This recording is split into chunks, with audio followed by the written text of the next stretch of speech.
begitu juga saudara Hamzah Hussein. Doa saya anda sentiasa sihat walafiat. Saya ni begitulah keadaan saya, hari-hari bersiaran bersama dengan anda, menemani teman-teman. Kapak siap berhadir ya, saudara Yayo, saudara Izzah, saudara NMTZ. Tetap saya bersama dengan anda, Puan Sarimah Syuhami, pada setiap jam 5 petang sehingga jam sekitar 1 jam lebih kurang begitu. Dan malam 9.30 malam saya. Jangan lupa saya. Itu pertemuan kita. Saya akan bersama. Apa khabar Raja Bazian? Doa saya agar anda sihat walafiat. Saya sentiasa mendoakan para sahabat sentiasa dalam keadaan berbahagia. Tak mengapalah saya letih sikit pun. Dalam keadaan badan tak sihat pun saudara, saya tetap akan bersama menemani anda. Saudara Bang Joy Jun katanya. Kita juga saudara Yao berita terbaru macam-macam berita ada saudara. Tinggal 83 hari kita nak menunggu. Dan sebelum saya mula apa-apa pun, saya harus membicarakan kata-kata yang wajar kita fikirkan bersama. Kerana sebenarnya saudara, sabar itu pada hakikatnya adalah pertempuran antara kekuatan akal yang sihat dan pegangan agamanya. Bukan pada kekuatan menurut hawa nafsu. Itu letaknya saudara tentang kesabaran. Bukan sabar itu menurut kehendak hawa nafsu. Tapi sabar itu pada hakikatnya adalah pertempuran antara kekuatan akal yang sihat dan pegangan agamanya. Bukan pada kekuatan menurut hawa nafsunya saudara. Ingat tu saudara. Dan hari ini saudara, kita pun sama-sama awal pagi tadi sekitar jam 9 pagi. Dan pada jam 11 pagi jenazah Allahyarham Datuk M. Daud Kilau tiba di Masjid Tuminah Hamidi di Bagan Datuk untuk disolatkan. Ramai saudara, lebih daripada 500 orang para sahabat yang datang menziarahi dan mengiringi pemegirian jenazah Allahyarham Datuk M. Daud Kilau yang telah pun kembali ke rahmatullah petang semalam jam 4.30 petang. Bersamalah kita berdoa. Semalam kita dah bacakan surah Al-Fatihah. Kita berdoa agar roh Allahyarham Datuk M. Daud Kilau sentiasa ditempatkan di kalangan orang-orang ataupun hamba-hambanya yang dikasihi saudara. Dan kita kehilanganlah sebutir mutiara yang sentiasa menghiburkan kita dengan pelbagai caranya. Macam-macam saudara kita dengar lagu Cik Mek Moliknya, tapi saya sentiasa teringat lagu Anak Durhaka. Apa khabar Puan Selamah Yusof, saudara Fazil Yub? Kata Puan Selamah Yusof di Kampung Gentam, di Kuala Pilah, dia kata tengah hari ini hujan lebat. Saudara hati-hati kalau hujan lebat itu di Kuala Pilah saudara. Saudara Abdul Hamid, selamat petang dari Kuantan, saudara Muhammad Zul Ahmad, saudara Aziman Seringat. Masih lagi banjir gelombang ketiga di Teluk Intan, saudara Aziman Seringat. Begitu juga saudara Ma'anib. Kuat bukanlah kuat dan boleh menjatuhkan musuh, tapi kuat orang yang bila marah dia dapat turunkan kemarahannya. Saudara Muhammad Hanif juga mengirim pada saya kata-kata hikmat untuk kita berkongsi bersama. Ya, apa khabar Cik Mukhtar, saudara Baran. Saudara dia kata Baran membawa padah. Ini kata siapa tadi? Saudara Yoyo, saudara Samsul Tama, saudara Wan Baizul, saudara. Begitu juga Madam K, saudara Puan Syarifah Hafifah. Tak perlu lagi dah. Sudah ini okey, kita pakai ni je. Jadi saya dah live gini, jadi kita tak payah pakai yang itu, nanti kita pakai kemudian. Saudara. Sebab hari ini kita masih lagi, saya di studio saya ni saudara, studio AHF ni, masih berurusan, cuba sana, cuba sini. Kadang-kadang ada line yang masuk, ada line tak masuk. Ya Madam K, Saudara Hamzah. Saudara Datuk Mokzani ada carta macam mana dia mula kenal arwah Datuk Mokzani. Dia kata dia ada carta macam mana dia mula kenal dengan arwah Datuk Daud Kilau. Assalamualaikum Azmi Ali, apa khabar? Kota Baru, rasanya masih lagi dua pula tu di Kelantan. Ya Raja Syarizat, moga sihatku. Peri Puas, Peri Peri Jujuas. Dari mana tu saya tak tahu saudara. Jadi itulah keadaannya saudara. Hari ini jenazah Allahyarham Datuk M. Daud Kilau telah pun disemadikan. Ingat saudara, dari tanah kita asal dan kepada tanah jugalah kita akan kembali. Sebab itu dalam hidup ini, seboleh mungkin, kalau bolehlah saudara, elakkanlah kita mencari pemusuhan, tapi kita mencari persahabatan. Itu bagi saya yang penting, persahabatan. Saudara Muhammad Hanif dengar kata COVID makin mengganas. Nampak gayanya bukan mengganas itu. Penularannya nampak meningkat. Bila musim hujan, bila ada banjir, selalunya COVID meningkat. Sebab itu saya berpesan kepada teman-teman. Pertama-tama sekali, bila kita menghadiri majlis, ada pun bertemu dengan warga yang ramai, pastikan kalau boleh kita lakukan penjarakan sosial. Dan yang paling penting kita pakai pelitup muka. Bila kita balik daripada luar rumah, kita pergi ke kedai, kita pergi ke mana-mana, balik ke rumah, jangan kita tekam anak-anak kita. Basuh, cuci tangan dulu, kalau boleh mandi, bersihkan diri kita, insya-Allah. Kalau kita menjaga kebersihan diri kita, insya-Allah. Saudara Muhammad Azmi Ali, ini baik juga. Catatan saudara Muhammad Azmi, dia kata, hot temper paid for the price. Artinya, orang yang baran, orang marah, akan membayar harga yang terlalu mahal. Itu kata saudara Muhammad Azmi Ali. Tak gitu, Tuan Haji Azhar Umanap di Ulu Kelang petang ini. Tapi katanya cuaca di sana mendung. Kawasan rumah saya pun mendung. Rasanya mungkin hujan sekejap lagi. Saudara Adi Yassin Ani dari Teluk Intan. Lama dah tak tengok live, sibuk. Tak berapa pun saudara ID.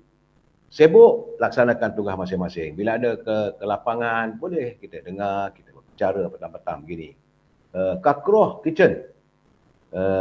Dia tanya saya siapa pula next PM selepas dari Syed Anwar Ibrahim. Jauh sangat saudara, biarkanlah dia di situ. Saya Muhammad Hanif, dia kata Nabi pesan kita meninggal, kita akan tinggalkan ada 3 perkara yang ikut kita. Iaitu ikut kita 2 dalil, 1 je akan bersama kita. 2 iaitu keluarga kita, harta kita. Itu akan kita tinggalkan sebenarnya saudara. Harta kita tak akan mengikut kita. Tetapi yang pasti mengikut kita adalah amal ibadat kita. Saudara tak begitu saudara Muhammad Hanif? Saudara kirim, saya nampak baca pendek tulisannya begitu. Kita, Nabi pesan, dia kata bila kita meninggal, tak dapat nak baca saudara. Kata Raja Kamal Raja Baizal di Sungai Petani tadi hujan, tapi sekarang ni dah berhenti. Alhamdulillah. Saudara, apa topik petang ni? Topik petang ni saya nak bercakap sikit saudara. Saya menerima catatan daripada saudara Saidin Amin. Ini saudara Saidin Amin, dia bercerita bahawa tentang bagaimana dia rasa kecewa melihat sikap warga yang menjaga masjid, mereka yang dilantik sebagai jawatan kuasa masjid ataupun pentadbir di masjid, selalunya bersikap sombong dan angkuh pada anak-anak. Saya bila tengok, bila saya tatap tulisan daripada saudara Saidin Amin, saya kata elok saya berbicara petang ini, dan kalau boleh saya nak baca catatannya satu persatu. Ini elok untuk kita fikirkan bersama. Saudara Abdullah Halim Majid, saudara Razak Yusof. Catatan daripada saudara Saidin Amin, dia kata, dia cara tu macam menyindir lah. Dia kata, syabas buat imam surau yang lempang muka anak saya hanya sebab dia bermain dalam surau. Saya pun terkejut, takkanlah begitu sikapnya. Jadi padahal dia kata anak saya tu suka meniru bacaan imam. Akhirnya ditemakanlah pelempang Pak Imam. Saya rasa inilah sifat kadang-kadang orang kita ni bila diberi kuasa, kita nak menunjuk kuasa di tangan kita. Apa salah anak-anak tu kalau dia mengajuk bacaan imam tu, janganlah kita pukul dia, jangan kita lempang dia. Dan katanya lagi, Saudara Said Amin, dia kata ada seorang pakcik masjid ni, dia cakap mana boleh baring dalam masjid. Dia kata saya pun bangunlah, dia kata. Sebab dia mungkin dia berehat seketika dalam masjid. Memang itu biasa saudara kalau saudara pergi ke Mekah. Saya berada di hadapan Kaabah, dalam tempat tidur masjid lah, Masjidil Haram tu, saya tengok ramai orang tidur. Bukan tak ada berlumpur tidur, keletihan, tak ada pula pengawal-pengawal masjid tu minta supaya mereka bangun, tak ada. Jadi katanya tadi dia kata ada seorang pakcik masjid. Jadi dia cakap mana boleh baring dalam masjid. Jadi dia kata dia bangun. Dia pun pura-pura cari sesuatu lah. Jadi dia cari, akhirnya pakcik masjid dia tanya, anda cari apa dalam masjid ni? Dia kata, Sebab dia pelik, dia buka kapet, dia tengok sana, tengok sini, macam mencari sesuatu. Jadi dia kata saya sebenarnya, dia jawab pada pakcik masjid tu, dia kata saya tengah cari geran. Geran tanah ni atas nama pakcik ke? Itu cara dia menjawab, cara persindiran. Dia sebab dia kata mana boleh baring dalam masjid. Sedangkan saya waktu pergi Mekah pun saya tengok ramai juga jemaah apa yang tidur dalam masjid, tak ada orang marah pun. Tapi kadang-kadang kita begitulah, baru nak berehat sedikit sementara menantikan, kalau Zuhur menantikan Asar, Asar menantikan Maghrib. Kadang-kadang orang berpuasa saudara, duduk dekat masjid. Memang sebaiknya kalau kita berpuasa, elok kita duduk di masjid. Kalau orang ajak bersembang, kita cakap terus terang. Katalah kita duduk di masjid, kita baca surah Al-Quran, kita bermunajat. Kalau orang tegur kita, dia kata, ini buat apa ni? Jawab satu saja, saya sedang berpuasa. Kalau orang yang faham tu saudara, dia tak akan ajak kita bersembang. Dan kadang-kadang bila orang puasa, dia berbaring. Jadi bila orang baring dalam masjid tu, bukan maknanya dia nak tidur lena, berdengkur, tak ada. Jadi bila pakcik tu, ini catatan dia kata, saya bila dia orang kata, tak boleh berbaring dalam masjid. Dia pun bangkit, dia cari. Jadi akhirnya orang tua tu tanyalah kat dia, awak cari apa? Dia kata saya tengah cari geran. Geran ni, apakah nama geran itu atas nama awak? Maka itulah cara jawapan dengan sinis. Kata. Ini bila saya lihat bagaimana kadang-kadang ada anak-anak kita ni geng masjid. Saya ingat kata-kata Imam Al-Bukhari. Kalaulah di masjid itu kita kehilangan suara kanak-kanak riak, tak ada lagi terdengar bunyi suara kanak-kanak bermain di pekarangan masjid, itu tandanya umat Islam di masa akan datang semakin pupus. Sepatutnya kita bawa anak-anak pergi masjid. Bukan senang saya nak bawa anak-anak datang ke masjid, sama-sama solat. Tapi bila mereka ada, kita marah. Itukah caranya? Sebab jangan lupa saya, Nabi Muhammad SAW begitu mengasihani dan sayang pada anak-anak. Kanak-kanak kecil itu memang penghibur pada baginda Rasulullah. Jadi bila anak-anak ini berada di masjid, janganlah kita nak marah. Ini masalah saya nak menegur sebenarnya petang ni. Elok kita menegur sikit sebab tadi jenazah Allahyarham Datuk M. Kilau telah pun dibawa di masjid Hamidi, Tuminah Hamidi di Bagan Datuk, dalam daerah Bagan Datuk. Jadi ada pula orang bertanya, boleh ke bawa ke masjid? Memanglah yang terbaik. Balik daripada hospital di Tok Intan, bawa ke rumah, kena bawa ke masjid, masjid bawa ke kuburan. Kita sama-sama solatkan jenazah, sepatutnya begitu. Jadi sepatutnya kita sentiasa memanggil Qari'ah untuk mengimarahkan masjid supaya masjid ni sentiasa dilihat meriah dengan kanak-kanak, meriah dengan aktiviti agama dan sebagainya. Saya Muhammad Hanif, masjid kat kampung saya, imam siap ambil kesempatan buat package pula tu, solat jenazah lagi, bayar tinggi, baru dia nak panggil orang ramai datang. Itu keadaan saya. Mereka menunggang agama. Mereka menggunakan agama untuk kepentingan diri.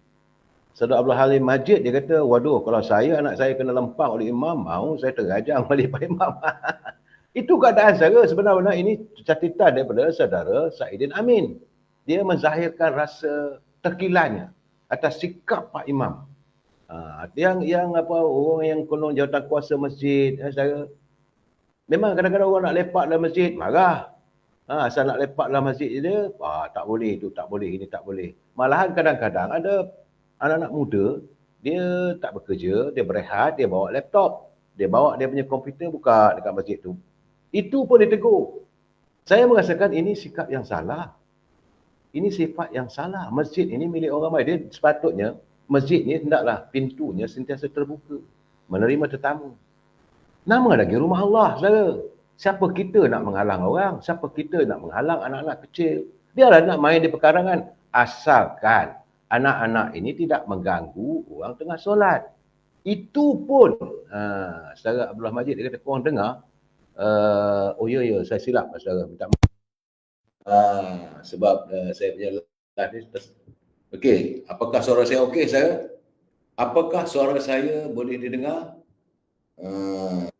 Faham pula ni, KD Jabut, dia kata bertempatan pun tak nak mengundi. Itu cerita kemudian malam. Dia keruh dia sama macam ustaz-ustaz. Dan saya, saudara Abdullah Majid, okey ke tak okey ni? Saudara Azhar, Abdul Manap, suara cantik, okey. Saudara Muhammad Amin, Saya nak tanya suara saya okey tak okey? Itu masalah yang saya nak tahu. Sebab saya baru tukar dia punya mic tu ataupun apa ini speaker. Boleh tak boleh dengar? Yani Iskandar, Saudara Muhammad Hanif, Saudara Abdullah Majid, Saudara Muhammad Amin. Jelas suara. Terima kasih saudara. Jadi kita berbicara tentang sikap. Saudara Romi Puah, sikap kita ni kadang-kadang bila orang asing. Terima kasih Saudara Abdullah Majid. Bila orang bukan Islam bising, kerana kita dengar surah azan jadikan isu, wah kita pun mula-mula lah kalau boleh nak buat parah, buat kapak, nak bergaduh dengan orang. Bila muazzin melaungkan azan, bila orang tegur kita marah. Tapi bila anak-anak pergi ke masjid, kita pula tegur mereka jangan bermain di masjid. Ini saya tak tahu kenapa sikap begitu. Tambah-tambah lagi di kalangan ahli jaga kuasa masjid. Saya kadang-kadang saya terus terang, saya kalau di kawasan masjid saya tu, di mana saya menjadi karyahnya saudara, Saudara Abdul Hamid kata ada masjid digunakan pihak tertentu untuk tujuan berpolitik dan berpuak-puak. Itu yang silapnya saudara. Masjid tak boleh berpolitik, sebab itu dulu Awang Mulia Sultan Selangor, Baginda Tuanku Tuan Agong, Raja-Raja Melayu berpesan pada rakyat umat Islam, jangan masjid itu tempat berpolitik. Masjid itu sepatutnya tempat kita menyantun ukhuwah. Sebab itu diminta kita kalau boleh hari Jumaat tidak boleh terkecuali. Sakit macam mana pun datanglah berjemaah pada setiap Jumaat. Kerana bila kita berjemaah ramai-ramai, kita bertanya khabar, kita menyantuni kejiranan. Saya di kawasan masjid saya melihat saudara, kadang-kadang orang bagi sedekah pada hari Jumaat. Saya seronok saya tengok anak-anak ambil makanan, duduk dengan tertibnya. Dia makan, kadang-kadang ada orang hantar nasi lemak, kadang-kadang orang bagi pulut, kadang-kadang ada pisang, mereka duduk anak-anak. Saya cukup terhibur melihat anak-anak duduk bersila makan. Terima kasih Saudara Madam K. Dan saya akan marah saudara kalau bila orang yang menjaga makanan itu cuba untuk tidak membeza-bezakan. Budak-budak makan ini orang tua yang ni, dia kena bagi sama rata lah. Dan ini mengingatkan saya, ini sebab ini ruangan memori saya.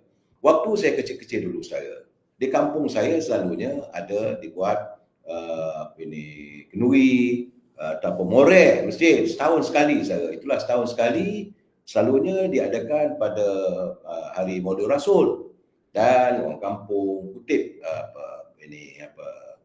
derma, saling-saling memberi sedekah dekat tabung masjid untuk beli daging. Kampung saya waktu dulu sekitar tahun 60-an, tahun 70-an dulu, susah nak dapat makan daging. Orang miskin saya, pasca kemerdekaan. Kita merdeka tahun 57, tahun 66, saya ingat lagi usia saya begitu dalam saya lahir tahun 56. Kalau 66 saya 10 tahun. Dalam usia 10 tahun dan kita baru merdeka dalam 9 tahun. Dan kemiskinan masih lagi membelenggu kehidupan kita. Jadi saya masih ingat lagi saya anak-anak bila ada majlis buat moreh malam lah, saya lepas maghrib isyak barulah kami makan daging kurma. Memanglah geram lah kita tengok saja hidangan kurma tu meleleh dia punyalah, maklum sajalah di kampung. Tambah-tambah saya susah pun dapat makan nasi, ini pula nasi minyak. Jadi anak-anak kecil beratur. Orang yang tukang cedok makanan pada kanak-kanak ni saudara, dia membeza-bezakan. Kalau itu anak saudara dia, seketul daging diberi. Kalau cucu dia, dapat daging yang cantik-cantik. Bila sampai giliran saya sampai ingat sampai hari ini saya. Bila sampai giliran saya, bawa pinggan, isi nasi, kemudian letak kuah, dan diletaknya bawang dengan kentang. Kalau ada pun daging, kadang-kadang tu hanya lemak-lemak saja saya, yang tidak enak untuk dimakan. Sebab itu sampai hari ini kalau saya makan nasi, lauk gulai, kurma, sama ada kambing ke, ayam ke, daging lembu ke, saya lebih suka makan kentang. Tak sebati dengan mulut saya, suka makan kentang. Kerana sifat orang yang menyeduk makanan untuk ada pilih kasih. Jadi bila saya lihat di masjid saya tu, kadang-kadang kalau mereka cuba membezakan anak-anak, saya cepat marah. Saya akan tegur mereka, saya kata jangan. Sebab orang yang beri sedekah ke masjid itu, matlamatnya untuk memberi siapa saja untuk makan pada hari Jumaat. Kita harus menyebarkan usahanya untuk bersedekah. Sahabat Hamid, memang ada kasta dalam penghargaan makanan di masjid. Itu sebenarnya, sedangkan kalau saya ingat ya, antara syarat kalau kita buat korban, kita tak boleh makan daging korban yang kita hadiahkan untuk dikorbankan untuk di masjid. Artinya kena didahulukan. Akikah tak silap saya. Itu saya pun bukan pakar sangat bab agama ni, tapi pendengaran saya kalau tak silap saya lah, kita tak boleh lah kita nak mementingkan diri kita. Saudara, saya memanglah Saudara Hamid ada kasta. Saudara Rabuddin Pasarat, dia kata senading Kuala Pilah. Terima kasih saudara. Jadi bila kita bercakap soal begini saudara, saya amat mengharapkan agar jawatankuasa masjid, jadikanlah rumah Allah itu tempat kita beribadah, tempat kita untuk menambah pahala, bukan untuk mengurangkan pahala kita dan mengurangkan darjat kita di akhirat nanti. Macam apa yang dialami oleh saudara saudara Saidin Amin tu, dia kata syabaslah buat imam. Dia kata imam surau lempang muka anak saya hanya sebab dia bermain dalam surau. Saya kata takkan sampai begitu sekali. Kenapa dipukul anak-anak? Anak-anak perlu dibelai. Kalau lah mereka buat bising, kita pergi. Orang tengah semayang, jangan buat bising ya. Saya rasa kanak-kanak boleh mendengar benda begitu. Bukan nak tunjuk keangkuhan kita. Kalau kamu kuat sangat, kamu lempang bapak dia lah. Itu bagi saya. Ni saudara Rabuddin Pasarat, kita jagalah biar senduk sendiri. Dia sepatutnya begitulah saudara. Bila ada jamuan di masjid, selalu kanak-kanak ini, bagi saya lah bukan dizalimi, tapi diadakan kasta. Anak jawatankuasa masjid boleh datang sedap makanannya. Tapi kalau orang lain, terbiar. Jadi saya rasa ini sifat yang tidak baik. Saya harus menegur benda ini saudara, sebab bila saya baca tulisan daripada saudara Saidin tadi, agak menyentuh perasaan saya dan mengimbau kenangan saya waktu saya kecil-kecil di masjid. Dulu saudara, waktu saya kecil-kecil dulu, kita kanak-kanak kecil, kita berpuasa saudara. Saya ingat lagi saya tidak lupa sebab apa yang saya alami waktu di kampung dulu. Kita yang berpuasa, sedangkan dekat kampung saya tu ada sungai dinding saudara. Kami panggil tepi laut lah. Saya nampak lah ada tok-tok saudara kita ni pun, kampung ni bukan orang lain saudara juga. Jadi dia pun menjala. Jadi dari jauh kita tengok dari atas titi, daripada atas jabatan tengok berasap rokok. Tentulah mungkin dia tidak berpuasa. Tapi bila petang-petang, saya suka berbuka puasa di masjid saya. Sebab buka puasa masjid banyak makanan. Orang banyak hantar makanan. Macam-macam kuih muih, lauk pauk, sedap-sedap di masjid. Jadi saya selalu cakap dengan mak saya nak buka puasa di masjid. Tapi selalu ibu saya berpesan, dia kata nak jaga diri elok di masjid tu, kita orang miskin. Memang betul bos saya. Bila kita nak duduk saja makan, budak-budak kamu tak puasa duduk ujung-ujung sana. Dalam hati saya, aku puasa satu hari suntuk. Dia menegur saya tu tadi, dia menjala ikan di tepi sungai tu. Kita nampak berasap je. Dia hisap rokok. Apakah dia berpuasa? Dia tak puasa tapi nak tunjuk, dia ni baiklah, alim. Itu keadaannya. Abang Z, cai-cai dengan kadam. Apa hal ni? Saya jangan kita membodohkan orang. Ya, itu yang saya katakan saja. Jadi kanak-kanak, kasihan mereka. Saya mengalami peristiwa itu. Dan saya tidak mahu kalau boleh anak-anak generasi hari ini dilayan sebegitu rupa zaman kami dulu, sebab mungkin kerana kemiskinan yang membelit kehidupan kami. Bila nak buka puasa tu seronok pergi ke masjid. Di masjid ada banyak makanan yang semua orang berlumba-lumba bulan puasa nak buat amal ibadat. Saudara, Marano dia kata saya dapat makan bahu setalam. Ini saya haraplah agar mereka yang menjadi jawatankuasa masjid utamakan anak-anak. Sepatutnya orang tua ni nak jaga sangat makanan, nak makan daging macam mana? Banyak sangat makan daging, balik rumah kena jantung pula. Ataupun kalau bagi makanan yang sedap, balik rumah nanti ada kecil manis, ada gout. Sedangkan anak-anak kecil ini, mereka perlu dibelai. Santuni anak-anak, sayangi anak-anak. Baginda Rasulullah memang mencintai anak-anak. Sebab itu, kata baginda Rasulullah SAW, kalau kita tak boleh memberi sesuatu pada anak-anak, terutama anak-anak yatim, belailah kepalanya. Itu pun kamu boleh dapat pahala. Saya kepala dia, apa khabar nak, semoga sihat, mak sihat ke, ataupun kalau mak tak ada, bapak ada, kau tak ada, tak apa, belajar elok nak. Saya rasa kalau kita buat benda begitu, anak-anak pun mendapat semangat. Dan ini tidak kita sombong. Kita lihat anak-anak yang orang miskin ni kita ketepikan. Assalamualaikum, dia kata yang tak sedapnya mak saya tauke bahulu. So Barano dia kata dia dapat makan bahulu setalam. Cuma dia kata bahulu tu mak saya buat. Itu lain lah saudara. Tapi maksud saya, bila anak-anak ke masjid, jadi saudara, Abdullah Hamid dia kata itu jin yang makan, api tu.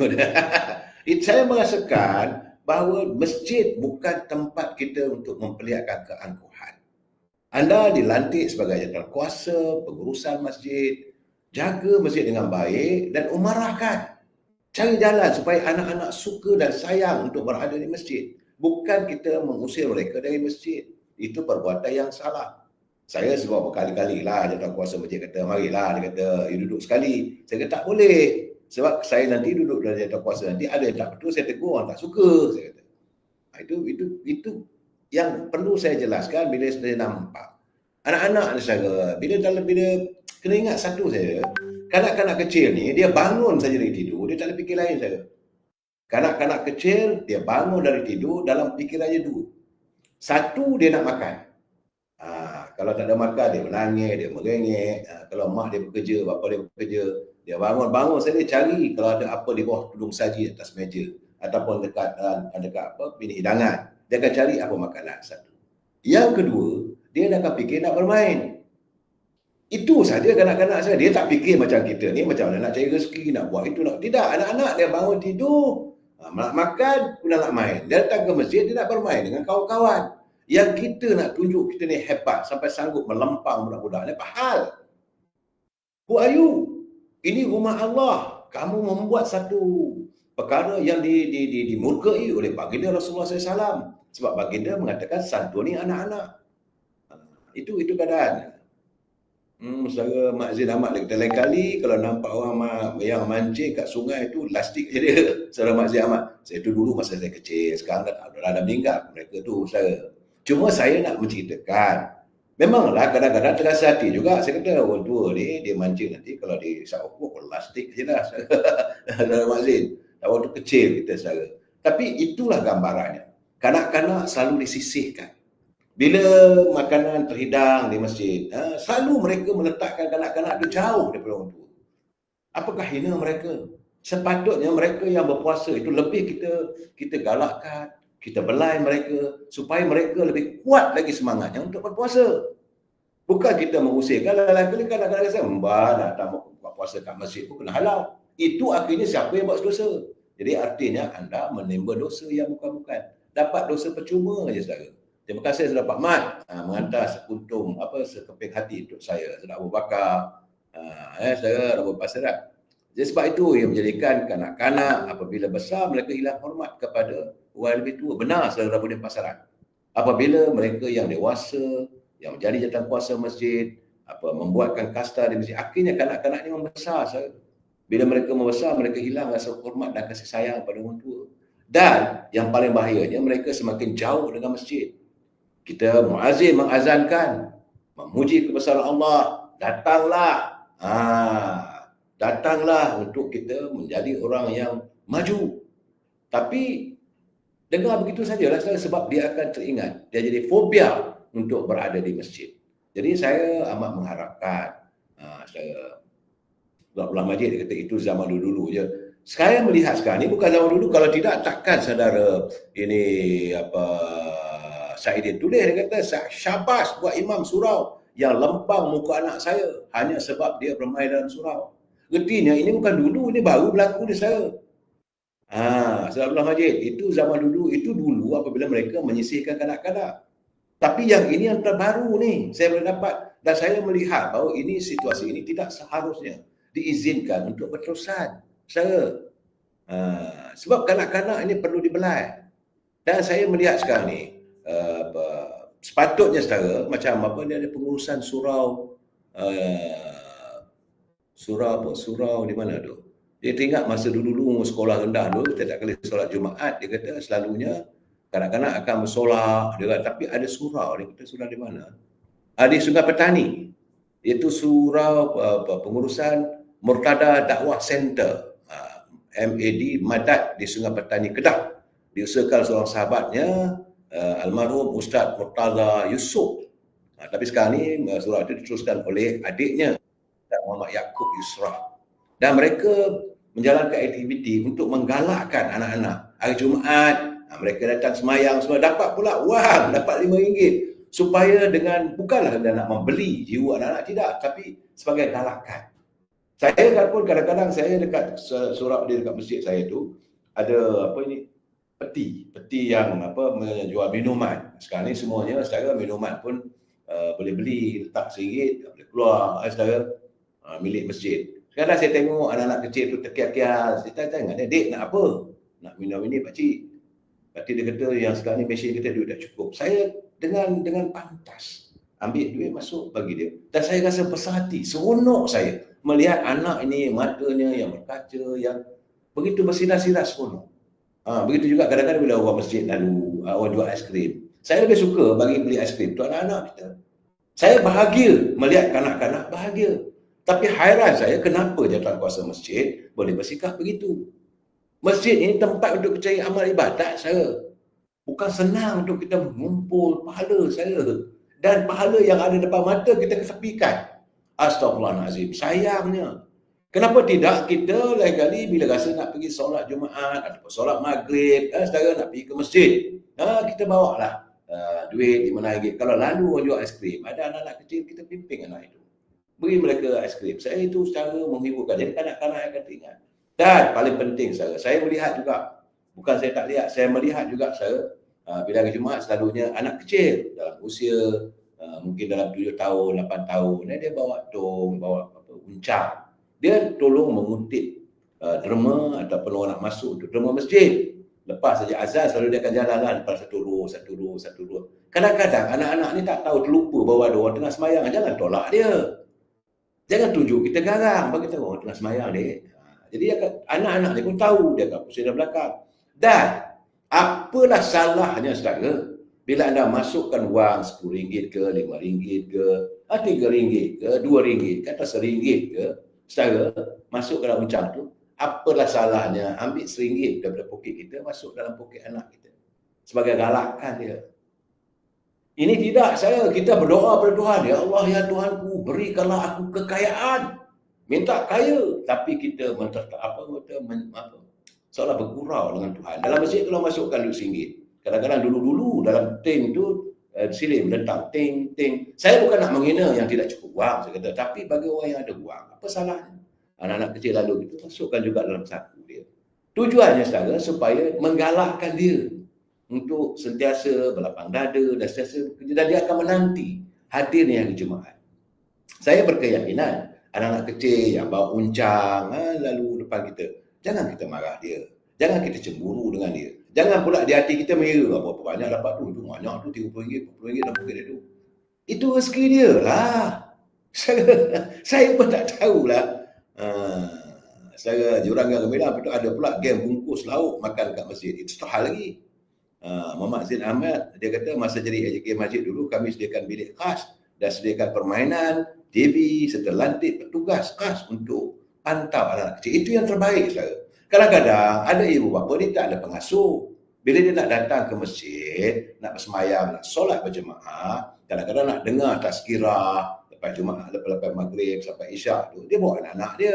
Jadi takkanlah suami isteri ni nak bawa duduk. Jadi kalau ada tempat untuk anak-anak kecil ini diletakkan untuk mereka main, biarkan situ saja. Saya ingat kadang-kadang apabila saya dengar kadang-kadang yang bagi ceramah tu, mungkin kadang-kadang kanak-kanak ni bercakap, salahlah suaranya tenggelam suara mereka. Oh, tu marah. Anak-anak, jangan dengar bunyi suara bising tu. Pakcik dengar bagi ceramah ni. Mana dia tahu kamu bagi tazkirah? Banyak lain lagi boleh tegur lah. Bagi saya satu saja saya mengharapkan. Anak-anak adalah jiwa murni yang perlu kita belai. Mereka adalah tunas yang akan mewarnai dunia Islam kita ini.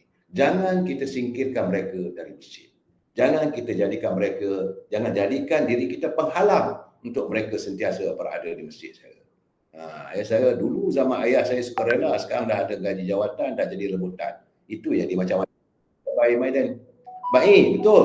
Sekarang ni kerana jawatan di masjid tu ada apa orang kata dapat apa ni gaji, ada pendapatan, berebut nak jadi jawatankuasa. Saya tak mahu benda begitu saya. Sepatutnya kita tambah lagi kalau kita ada. Sudah baik, saya bersetuju dengan pandangan anda. Mereka berebut-rebut nak jadi jawatankuasa kerana mengharapkan ada imbuhan yang akan diperolehi. Secara wakfi dia kata kalau pun nakal anak kecil ni mereka takkan curi duit tabung masjid. Itu yang terbaik yang sebenarnya. Sejahat-jahat, senakal-nakal anak kecil, mereka tidak akan memecahkan tabung masjid. Tapi yang selalu berlaku, orang yang tua yang melakukan pecah tabung masjid. Saya hari ini tiba-tiba saya terpanggil sebab saya melihat ramai orang hadir untuk semayang solat jenazah bagi Allahyarham Datuk Daud Kilau di masjid yang indah, permai yang cukup cantik masjidnya. Di Bagan Datuk itu Masjid Tuminah Hamidi yang dibina dengan wang dana yang dicari sendiri oleh Datuk Sri Zahid Hamidi. Jadi dia pun memang kawan rapat lah dengan dulu masa Allahyarham Datuk Daud Kilau ni, waktu zaman hidupnya dia memang kawan rapat dengan Datuk Zahid. Sebab itu mungkin keluarga mereka memilih Masjid Tuminah Hamidi ini sebagai tempat persinggahan terakhir untuk jenazah Datuk Daud Kilau dan disemayangkan jenazah. Sama-sama kita berdoa kepada Allah agar apa saya berlaku. Cuma sekali lagi saya nak jelaskan pada teman-teman, mereka menjadi jawatankuasa masjid, janganlah anda memperagakan keangkuhan anda pada anak-anak. Belailah anak-anak kecil kita ini dengan kasih dan sayang. Jumpa lagi besok saya. Wabillahi taufiq wal hidayah. Assalamualaikum warahmatullahi taala wabarakatuh. Selamat petang. Salam berbahagia. Terima kasih.